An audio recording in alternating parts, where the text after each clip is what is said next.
I, 23 male, am one of 7 kids. There's Lydia, 31 female, Josh, 28 male, Leo, 25 male, me, then Aaron, 21 female, Nadia, 18 female, and the surprise child, Lexi, 4 female.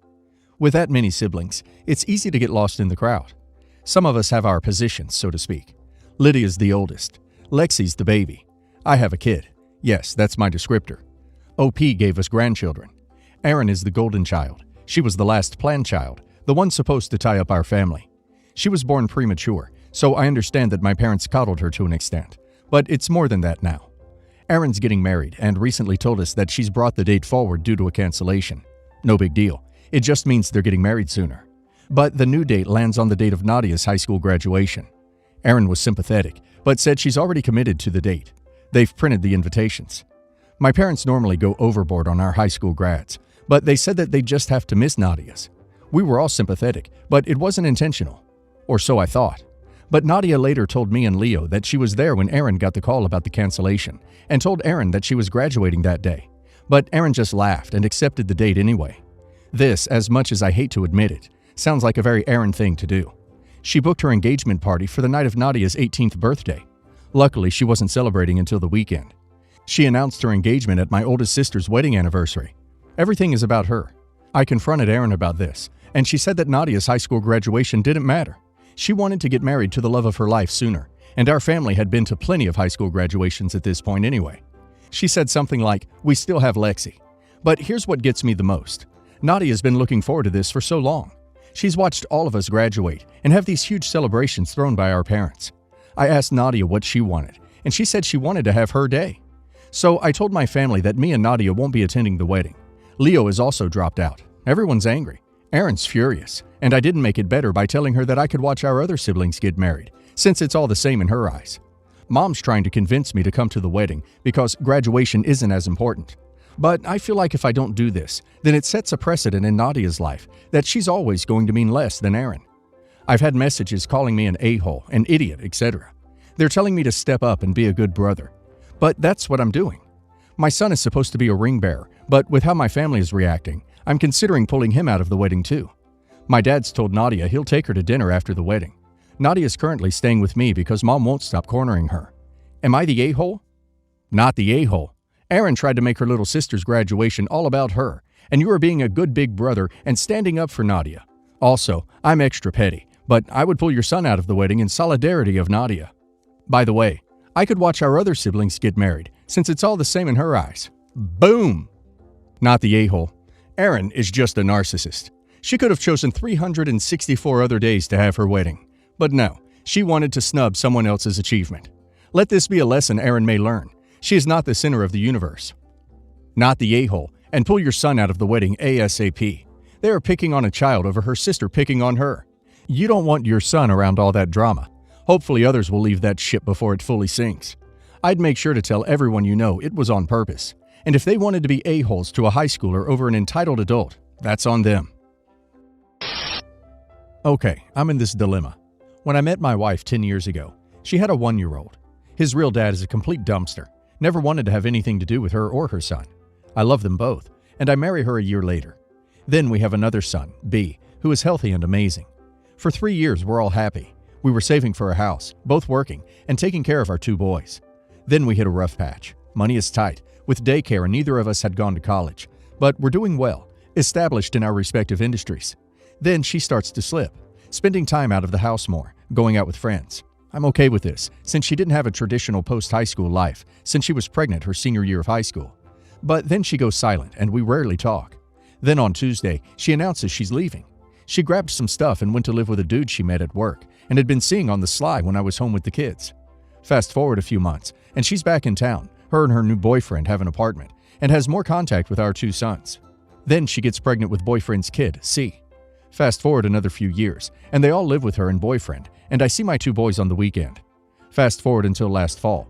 They both get arrested, and DHS removed all kids, giving me full custody of my 2 sons and placing the youngest with her sister. If her sister doesn't take him, he could be placed in foster care. Now, I've spoken to my sons, and they both are kind of indifferent to the youngest, C. C was treated like a prince, while A and B were both constantly ragged on by ex and boyfriend. So, the question, Am I the a-hole for not wanting to take in the youngest? He's not my son, and I've had very little contact with him. Not the a-hole. You take care of one son that is yours because of how young he was when you got with his mom. If A and B don't want to live with their brother, they shouldn't have to.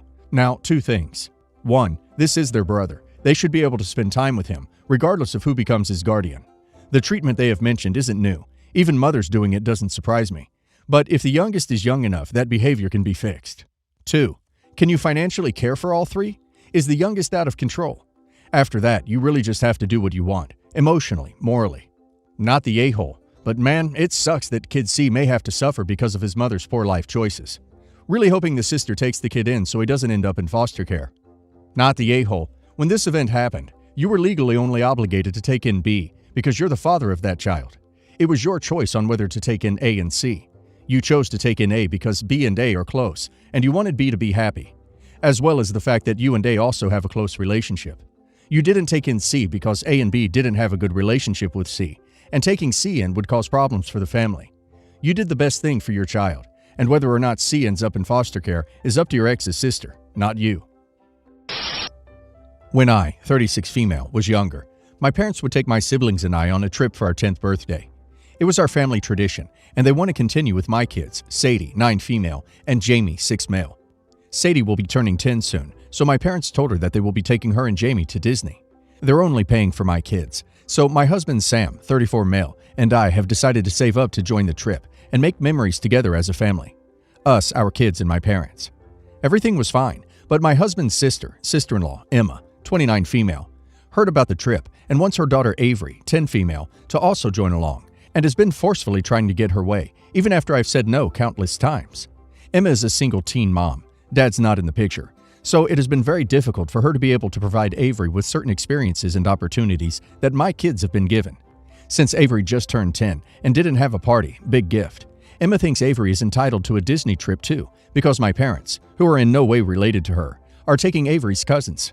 I thought this was so rude of her to even ask, because why would my parents pay for her daughter's trip when she's not their grandchild? When I told her this, she then kept insinuating that Sam and I are paying for ourselves to go. We could probably save for Avery to go too. I love my niece and feel guilty she isn't able to have such experiences, but it should not be a financial burden my husband and I have to constantly bear.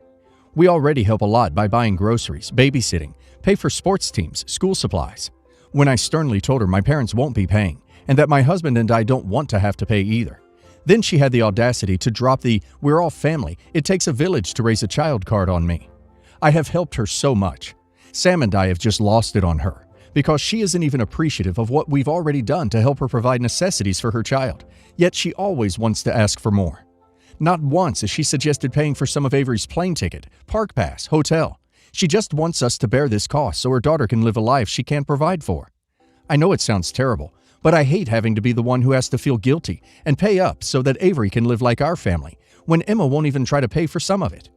I told her my final decision is no, unless she wants to pay for Avery. Then I don't mind taking care of Avery on the trip, and will let her come along, which Emma said no to because she can't afford it. Now my daughter is saying Avery told her I ruined their trip, and Avery hates me. I think Emma already told Avery she would be coming on the trip before even speaking to me, and now had to tell her she can't go anymore because I won't let her. On one hand, Sam and I want to stand our ground and won't pay, but also don't want to ruin ours and our kids' relationship with our niece. Am I the a-hole? Not the a-hole. It takes a village means loving and supporting, not taking every vacation together. The best you can do with a family member who talks behind your back is take the high road, especially in your communication with the kiddo. Not the a-hole, if for no other reason than this is your parents' gift to your kids.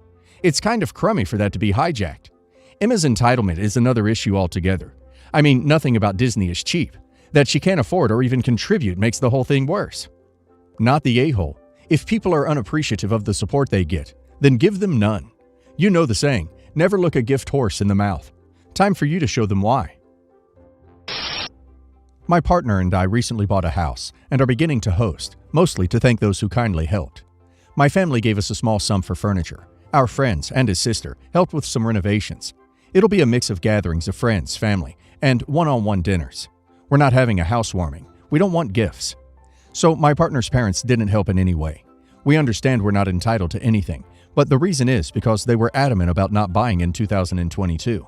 and we obviously ignored their advice. For what it's worth, they're not entirely wrong, but our belief was that we couldn't time the market and we'd buy what we loved if we could afford it. I'll add that they always told him they'd help when he buys a house. The father owns a small construction company, so we hoped we'd be able to borrow extra tools he keeps, and they rely on my partner for a lot. One of many examples can be giving up his Saturday to help dad on a job, not get paid for it, buying lunch for all the guys, and not get reimbursed. Edited to add that when he asked to borrow the father's extra tools, the father said no with a helping of, "Oh, you won't listen to me when I said not to buy a house, but now you want to borrow my tools?" We invited his sister and a few others for a get-together in January. Parents find out about our plans, included my fam. They're upset they've been left out of all the parties and have only been invited to see the house. No dinner or anything. We explained they're thank you dinners. Parents get more offended. Partner asked if we can just invite them to something soon, tag along or host a nice dinner.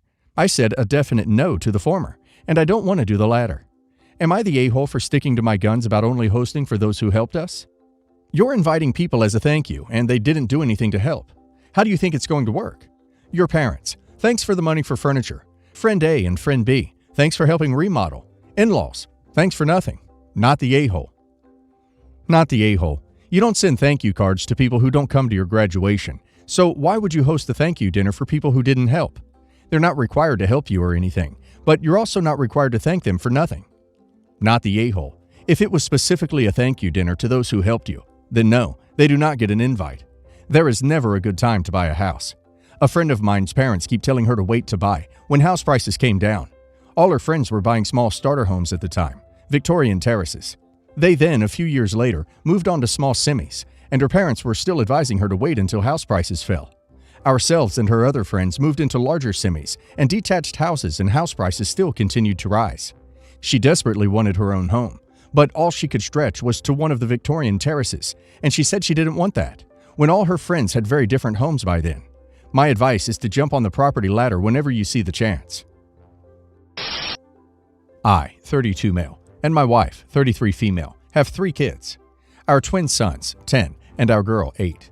Normally all of them are sweet, obedient, and nice. I consider myself lucky with them. But since a few months, I've noticed that my sons are doing everything according to the wishes of my daughter. She wants to play mini golf instead of going to the cinema. They say yes. She wants to play tea time with them instead of soccer.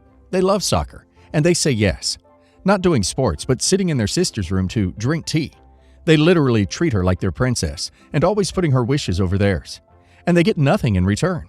My daughter is acting like an entitled brat, and never asks her brothers what they want to do or play. When I talked to my wife about this, she just said how cute the twins were for adoring their sister so much, and that it is good and healthy for them being around her all the time. Her presence is civilizing them. She really said this, as if my sons were savages without their sister.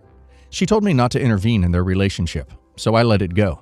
Yesterday, we went Saturday shopping, and I allowed each of the kids to buy something nice for them.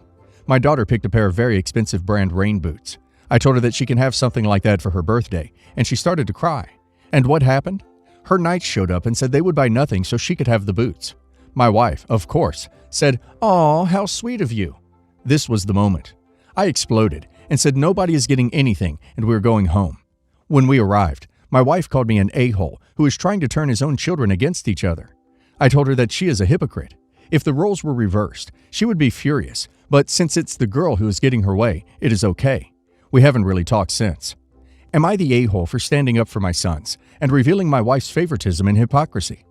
My guy, you're the a-hole for your overreaction and for not discussing this with your wife more and advocating your point of view before flipping out and punishing all 3 kids. You taught them nothing, and you made your wife, your partner, feel less than equal in this dynamic. You're not wrong in thinking that your daughter shouldn't always be told yes, and while your sons are clearly very sweet young boys, I understand that you don't have an issue with them or a power dynamic between the kids, but you don't want your daughter to grow up entitled and selfish. However, you are handling this horribly. Teach her in other ways. Let your sons dote on her and teach all 3 that they are all equal, and while it's great to indulge one another, it's good that they all reciprocate and treat each other that way, not just a one-way street. The way you're doing it is achieving nothing. You're the a-hole for the way you talk about your daughter. What your sons are doing is called including your daughter in the family. You should try it sometime, and maybe your sons won't feel the need to compensate for your failure as a father. You're the a-hole. Twins have a different relationship where they interact with a deeper connection and understanding. I have twin boys who share more, communicate better, and overall have a more mature approach to relationships. You should see their willingness to support their sister as an example of their emotional maturity. It appears you could learn a thing or two from them.